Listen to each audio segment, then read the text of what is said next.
Hello students, देखिए अब हम डिस्कस करने वाले हैं कुछ न्यूमेरिकल्स चैप्टर 1 क्लास 12th। तो हमारा एक एनसीईआरटी का हमने क्वेश्चन लिखा हुआ है यहाँ पर, दैट इज़ 1.10 एनसीईआरटी एक्सरसाइज का क्वेश्चन है। Obtain the formula for the electric field due to a long thin wire of uniform linear charge density lambda without using Gauss law. तो अब ध्यान से समझिए बच्चों, हमें एक थिन वायर दिया हुआ है जिसकी uniform charge density lambda given है, ठीक है। उससे हमें इलेक्ट्रिक फील्ड इंटेंसिटी कैलकुलेट करनी है। तो आपको याद आ रहा होगा कि गॉस लॉ से हमने कैलकुलेट किया था, गॉस लॉ से हमने कैलकुलेट किया था, जिसमें हमने एक सिलेंडर डिज़ाइन किया था, एक गॉसियन सरफेस बनाया था सिलेंडर को, और उसके कर्व सरफेस से हमने इलेक्ट्रिक फील्ड इंटेंसिटी कैलकुलेट किया था, ठीक है। लेकिन यहाँ हम गॉस लॉ का यूज़ नहीं कर सकते हैं। तो अब इस क्वेश्चन को कैसे बनाएंगे कि हमें इलेक्ट्रिक फील्ड इंटेंसिटी निकालनी है और विदाउट यूजिंग गॉस लॉ। अब ध्यान से समझिए, इस डायग्राम पर आते हैं। ये डायग्राम अगर आपको समझ आ गया तो समझ लीजिए क्वेश्चन बन जाएगा। ध्यान से देखिए, हमने एक जो है लीनियर चार्ज डेंसिटी की एक रोड ले ली है, ठीक है। और रोड पर ये हमने एक सेंटर लिया है O। इस O सेंटर से रोड इधर भी चल रही है और इधर भी चल रही है। It can have a infinite length, infinite length की भी हो तब भी हमें कोई प्रॉब्लम नहीं है, क्योंकि हमारे पास लीनियर चार्ज डेंसिटी दी है। लीनियर चार्ज डेंसिटी का मतलब है एक यूनिट लेंथ में कितना चार्ज है, एक यूनिट लेंथ में लैम्डा चार्ज है इसके पास, ठीक। तो अब हम आराम से कैलकुलेट कर सकते हैं, चाहे वो इन्फिनिटी भी हो जाए, ठीक।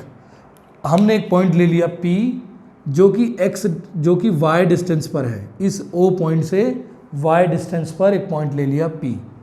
यहाँ आपको दिखाई पड़ रहा होगा P point, that is P, ठीक है।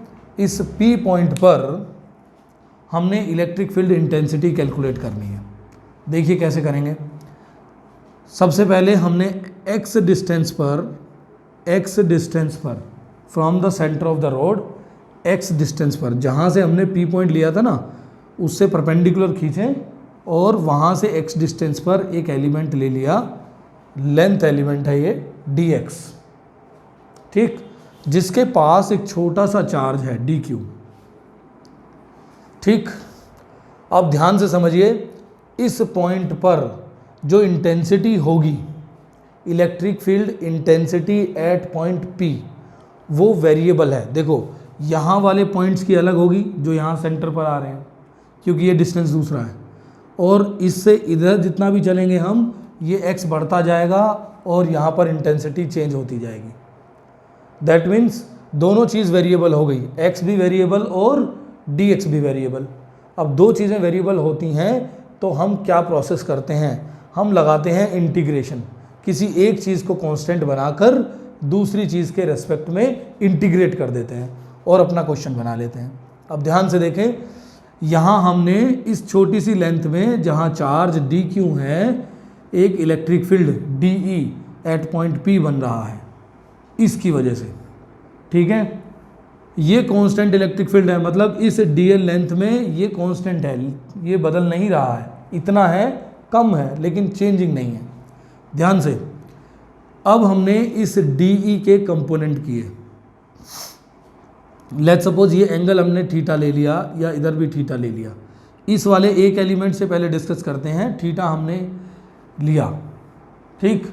इस थीटा से ये जो कंपोनेंट हमारा गया हुआ है, that is electric field dE by this current element, और we can say not current element, we can say charge element, ठीक है।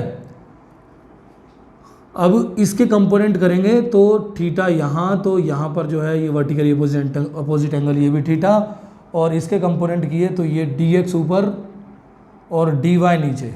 दैट मीन्स इसके कंपोनेंट ऊपर पहुँचा dE कोस थीटा और इधर पहुँचा dE साइन थीटा।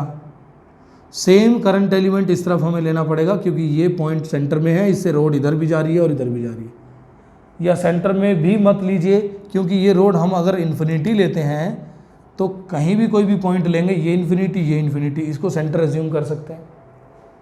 ठीक, ये DE, ये भी हमारा करंट एलिमेंट, इसके जो कंपोनेंट हैं वो वर्टिकल डायरेक्शन में, that is DE cos theta, तो ऊपर हो गया 2DE cos थीटा, और यहाँ एक एलिमेंट मिला that is DE sin theta, और ये दोनों जो हमारे हॉरिजॉन्टल कंपोनेंट्स हैं जो हमें दिख रहे हैं हॉरिजॉन्टल, ये वाले दोनों एक दूसरे को कैंसिल कर देंगे। अब केवल एक वर्टिकल कंपोनेंट जो हमारा ऊपर की तरफ जा रहा है that is 2DE cos theta, इसकी वजह से हमें इलेक्ट्रिक फील्ड मिलेगा। इतनी बात समझ आ गई हो तो हम आगे बढ़ें। अब देखिए DQ एलिमेंट जो है, DQ चार्ज, वो किसके बराबर है? वो lambda charge density into DX, DQ upon DX is equal to lambda ही तो होता है। ठीक है, next, electric field at a point P due to charge element DQ will be, let's suppose DE हमने निकाला, DE की वैल्यू क्या है? That is 1/4 pi epsilon naught DQ upon R square. R क्या है भाई यहाँ पर? ये वाला डिस्टेंस, ये R है। ये किसके बराबर होगा? ये बराबर होगा x square plus y square under the root. ठीक है, अच्छा, इसमें हमें कोई दिक्कत नहीं होनी चाहिए। अब हम इसको रिप्लेस करेंगे। देखो DQ की जगह हम लिखेंगे 1/4 pi epsilon naught lambda DX upon R की जगह क्या लिखेंगे भाई? x square plus y square. Root हट गया क्योंकि स्क्वायर था R के ऊपर। ठीक, क्लियर? ये 1 बिलो हटा देता हूँ यहाँ पर। तो ये वैल्यू आई हमारी DE की, लेकिन जो DE डैश है, समझिए ध्यान से, DE डैश वो कितना है? वो है 2DE cos थीटा, है कि नहीं है? इसकी वजह से ये देखिए करंट एलिमेंट हमने इधर भी लिया है, इधर भी लिया है, तो ये हमारा 2DE cos थीटा होगा कि नहीं होगा? दोनों कंपोनेंट ऊपर जा रहे हैं, that combined to form 2DE cos theta which is DE dash. तो P पॉइंट पर इतना इलेक्ट्रिक फील्ड मिला DE dash by the charge element DX। ठीक है, ध्यान से समझिए। अब इसको इंटीग्रेट करेंगे और इसको भी इंटीग्रेट करेंगे। देखो इंटीग्रेशन कहाँ से कहाँ तक होगा?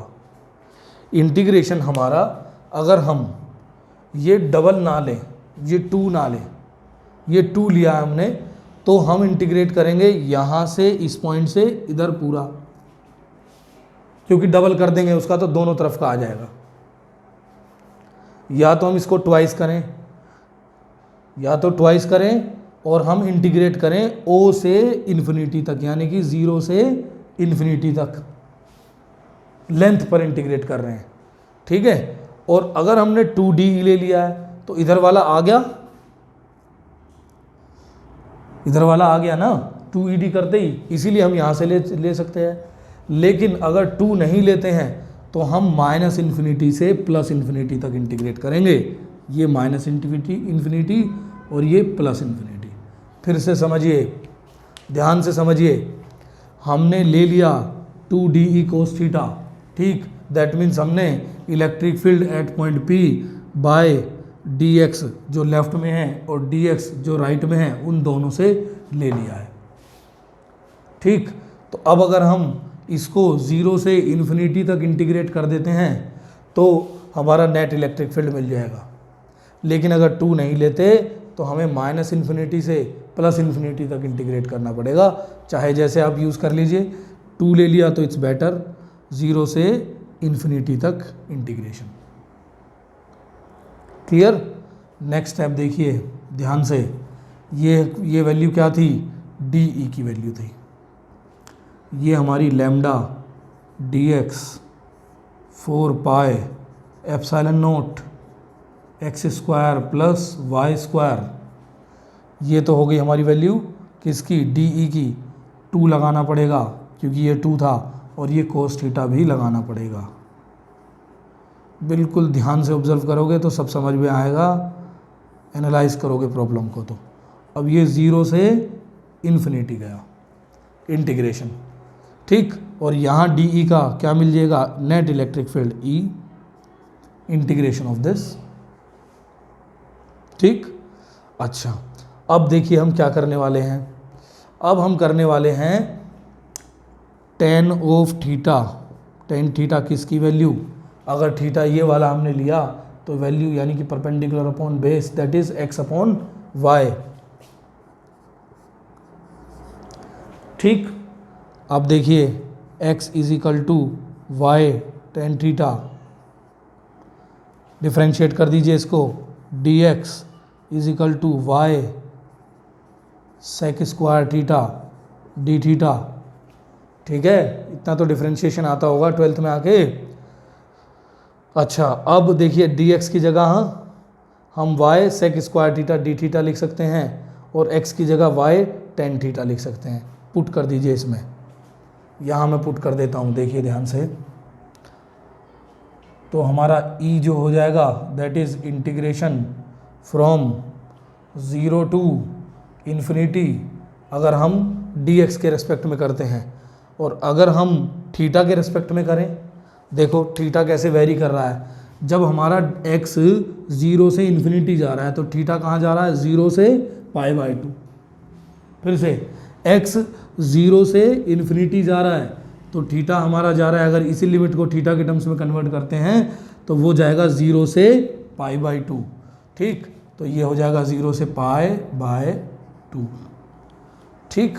लिमिट बदल दी हमने, थीटा के रेस्पेक्ट में ले ली, 2 लैम्डा, 2 से ये 2 सा चला गया, अब क्या बचा, lambda upon 2 pi epsilon naught, dx की जगह हमने क्या लिख लिया, ये y sec square theta d theta, y sec square theta d theta upon x square plus y square, x की जगह क्या लिख लिया, y square tan square theta plus y square, एक चीज़ और चल रही थी दैट इज़ कोस थीटा, ये भी लिख लिया, ठीक है। अब देखिए ये पूरी चीज़ कांस्टेंट ये बाहर आ जाएगी, बाहर ले आइए इसको नेक्स्ट स्टेप में, lambda upon 2 pi epsilon not, इसमें से वाई स्क्वायर कॉमन ले लिया, वाई ऊपर चल ही रहा था, ठीक। और यहाँ बचा 1 प्लस 10 स्क्वायर थीटा, और ऊपर बच गया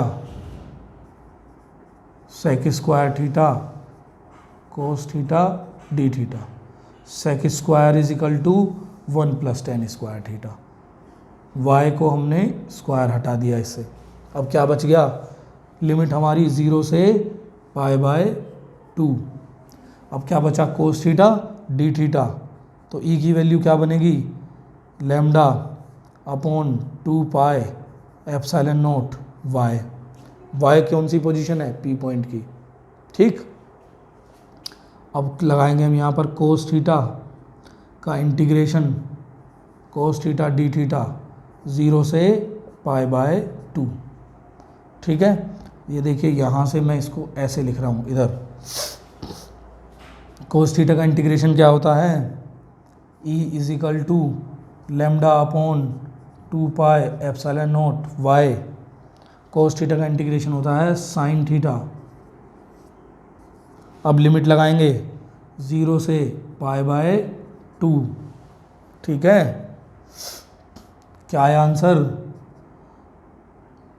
क्या आया भाई, lambda upon 2 pi epsilon naught y sine theta sine π/2 upper limit minus sine 0, क्या बनेगा, ये पूरी क्वांटिटी 1 बन जाएगी, तो हमारा आंसर आएगा E is equal to lambda upon 2 pi epsilon naught Y,